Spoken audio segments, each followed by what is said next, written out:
Jack was born in a small village. His family was poor, and his father worked as a farmer. Every morning, Jack watched his father leave home before sunrise and return after sunset, exhausted but smiling. His mother cooked food on a small stove, making sure that everyone in the family ate, even if she had to go hungry. Despite their struggles, Jack had a big dream. He wanted to become an engineer. But in his village, education was not a priority. Most children worked in the fields or helped their families. Many people laughed when Jack told them about his dream. "You should think about something realistic," they said. But Jack refused to give up. He studied under a streetlight at night because their house had no electricity. He borrowed books from an old teacher in the village who believed in him. After years of hard work, Jack got the opportunity to appear for an entrance exam to a big engineering college.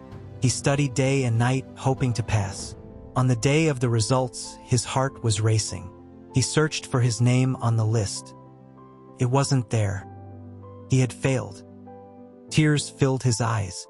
He had worked so hard, but it wasn't enough. He walked back home, feeling ashamed. He thought about giving up. Maybe everyone was right.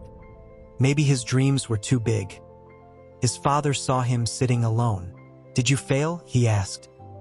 Jack nodded, unable to speak. His father smiled and said, "Good." Jack looked up in shock. "Good? How can failure be good?"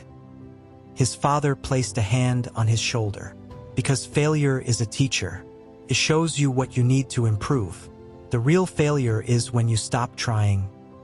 Jack wiped his tears and decided to try again. He worked even harder. He woke up early, solved more problems, and improved his weaknesses. But life was not easy. His father fell sick, and they had no money for medicine. Jack had to work in the fields during the day and study at night. Sometimes he felt like giving up. But he remembered his father's words. The day of the second exam arrived. This time, Jack walked into the hall with confidence. He had learned from his mistakes. A few weeks later, when the results came, he hesitated before checking. His hands were shaking. He closed his eyes, took a deep breath, and looked. His name was there. He had passed. Tears of joy rolled down his face. He ran home, shouting, "I did it!" His mother hugged him, crying. His father, still weak, smiled and said, "I always knew you could." Jack's journey didn't stop there. College was another challenge. Many students had expensive books, laptops, and tutors. Jack had only his determination. He worked part-time, studied late, and never gave up. Years later, he became an engineer. He returned to his village not as a poor farmer's son, but as an inspiration. He helped build schools so that other children wouldn't have to struggle like he did. One day, a young boy asked him, "Sir, were you never afraid of failing?" Jack smiled.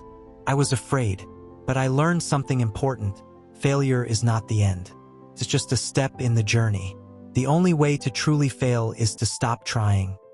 And with that, Jack changed not just his life, but the lives of many others.